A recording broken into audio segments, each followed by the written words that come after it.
Ganda naman na ito sa sakyan na to. Uy, si Kuya Jobert pala to. Kuya Jobert, sa'yo yan? Ha? Ano? Ang angas ng kotse ni Kuya Jobert ah. Ang sabi mo? Sa'yo ba to? Ba't ako sasakit? Hindi akin to. Ano ako, karnaper? Pare? Yaman na pala ni Kuya Jobert. Shit. Ayoko nito eh. Sakit sa likod. Bakit? Masakit sa likod to. Iniikot ko lang kasi, pare, wala kang magawa. Wala kang magawa? Painit-init ko eh. Pare, alam mo, Pero sa'yo yan. sa akin to. Ano ba yung mga kotse ko, yung mga panlibangan ko? Ito. Boy ko. Ha? Boy ko. Pangalan niya, Boy. Apelid niya ko. Boss, nandito po yung isang susi. Mga mga to. Thank you, Boy ko ha. Anip talaga. Bentley. Pare. Bentley? Bentley. Nag-Uber ako eh. Uber Uber Bentley? ko yan, pare. Pa-Uber ko to.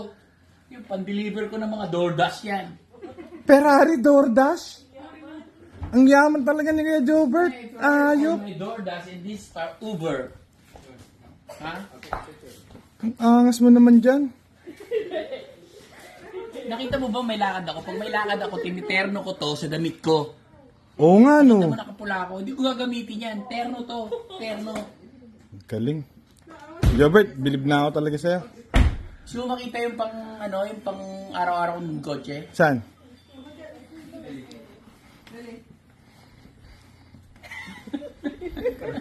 Wow!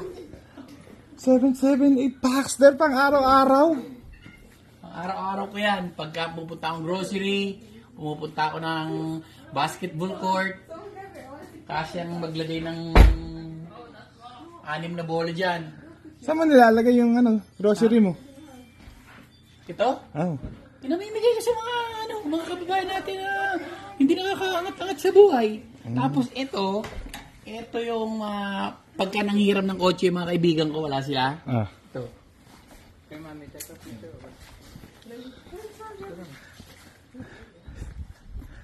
G-Wagon, pinahiram mo? Pinahiram ko yun sa mga kaibigan ko. Lalo na yung mga basagulero. Bulletproof yan eh.